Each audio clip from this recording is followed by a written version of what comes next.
and today we have reached Unit 2, Lesson 4, which we are going to talk about Kilubansa. In your module, you can see that there is an image here that we have done. No, I used tawas here to produce the image of this deity, which is known as Kilubansa.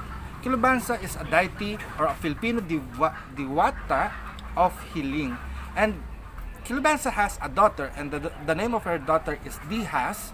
And Dihas was known to be the goddess of herbal medicine. But today, we are going to talk about the healing method that Kilubansa teach to us. So we discovered or rediscovered the ways of healing of Kilubansa since 2011. I think it was written, it's December 8, 2011, that I started to attune to the energies of Kilubansa. So in this module, I have shared to you an invocation prayer in calling the energies of Kilubansa. And to begin with, I want to let you hear how we call on Kilubansa. But you can probably, after listening to this, you can create your own invocation. So use your creative talent to compose a prayer, a song, or a chant in order to call on the energies of Kilubansa. And now let us call Kilubansa in this part of our lesson in learning His ways. So here it goes. Kilubansa, Kilubansa, Kilubansa, Kilubansa, eya. Kilubansa, Kilubansa, Kilubansa, Kilubansa, Kilubansa, Kilubansa, Kilubansa, Kilubansa, ahoy. Hilum lunas, hilum lunas, Kilubansa, hilum lunas, hilum lunas, hilum lunas, Kilubansa, hilum lunas, hilum lunas, hilum lunas, Kilubansa, hilum lunas, ahoy. So that's how I started to sing the name of Kilubansa, and through that invocations that I have made, Kilubansa allowed me to know how does he look like as a deity, as a diwata. So we can see on this image that he have this long hair, no? He have a long hair and a brown skin. But this is just the image that we have produced using Tawas method. It is the same thing that Lakay have taught us on his video, no? And I hope that probably by this time you know how to perform the Tawas sa papel, because using Tawas sa papel has many benefits, because it's not only that you are going to learn about the sickness, the nature of sickness of an individual, but you can even communicate with other entities and spirits, such as on Kilubansa. So why do I use the Tawas sa papel in order to invoke Kilubansa? Because Kilubansa was written on the internet, no? As a healer, as a Filipino healer, I told to myself that I should be connected with a Filipino deity of healing. And by that time, when I typed on the Google, because it's already internet, it showed up the name of Kilubansa. So the website that I have searched is posted here, which is angelfire.com, and it was the website of Misterio de Filipinas, where they posted at least 38 names of Filipino gods and goddesses, no? But the search is, for me, it's not enough.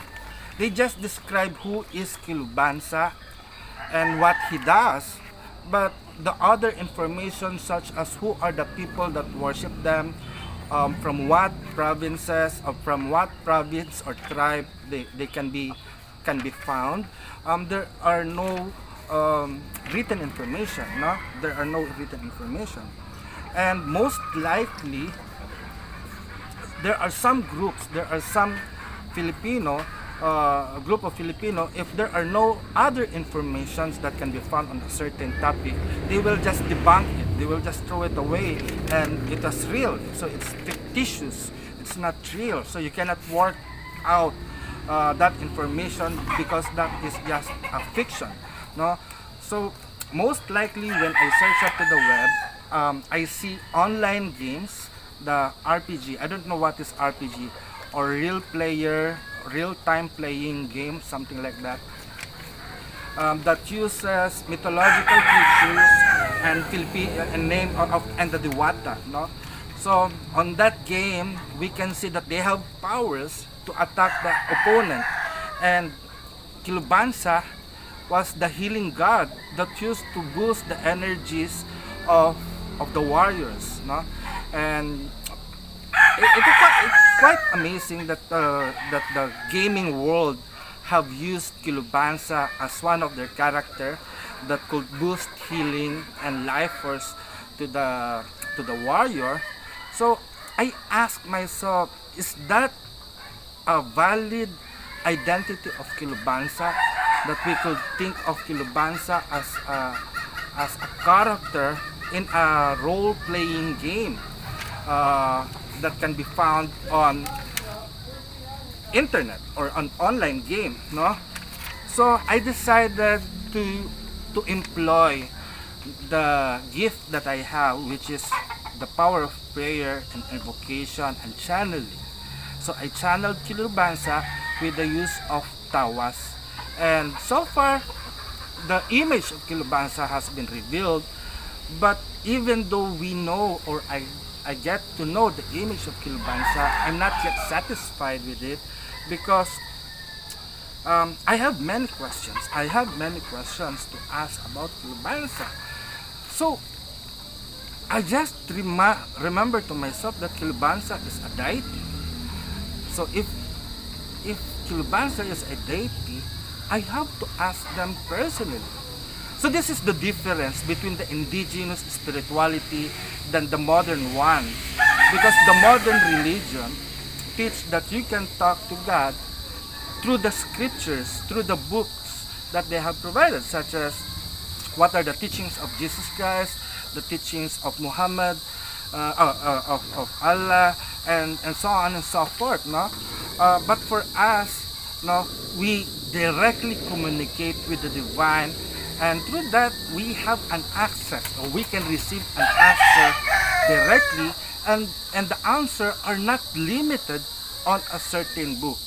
And as I have written in our module, that if our faith is based on what is written in the book, then it shall not be faith called faith, because if it is based on the book, then that is called academic excellence. You need to memorize and to validate the existence of your God in according to writing. But God is a spirit, no? God is a spirit, and spirit is not seen with the human eyes, but God can be experienced in our life if we allow God to work with us. Thus, in our module, I have right here the term workmanship or worship. Yeah, I did not create a typographical error there, because the form of worship that most people said is like bowing down, prayer in fear and tremble and awesomeness or whatever it is. For me, I define worship as working with the spirit.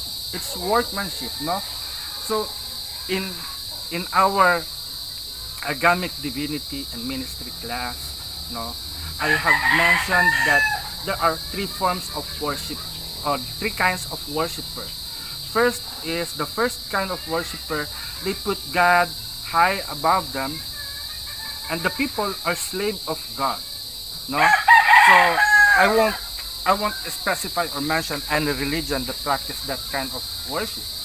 But there are also kind of worshiper that people, the worshiper, the human, are higher than the God, and they make God as their slave. They just come to God if they want something in their life, such as making wishes and petitions. But for us, probably we belong to the third kind or types of worshiper, that we see God equal to us. It might be blasphemous, but we see that we can work with God as a co-creator of God and recreator of God. And that is what we are doing right now. We are recreating God's creation. We are helping God to take care of God's creator. We are a co-worker. And we work with God, and working with God means we are worshiping God in working with the Spirit. And that is how we do, no? So we are working with the Spirit, no? So that's the form of worship that that we are doing, no? Since as a human being, we believe that our life comes from the divine, and our life belongs to the divine. And when we are sick, it is the divine that has the ability to heal us. This is the same reason why I work with Kilubansa, so that I may learn from Kilubansa the ways of or his way of healing the people or healing the sick, no? And according to my devotion and attunement to Kilubansa, what I learned is that Kilubansa is a human being that been deified or deified, no? So he was, because of his great knowledge on healing art, so he became a deity. Since many of us as Filipino are ancestor worshiper, when a certain person die with great talent and skills, we put them into pedestal and call for their guidance. So it is the same thing that had happened to Kilubansa. He was an ordinary man, but because of his knowledge of healing, no, he became deified. So it's like on the Catholic saints, no? So he was canonized to become a saint for healing. And most of the Filipino deities were like that, no? But this is what I found about Kilubansa. He became a deified, he became a diwata because of his great knowledge on the healing arts.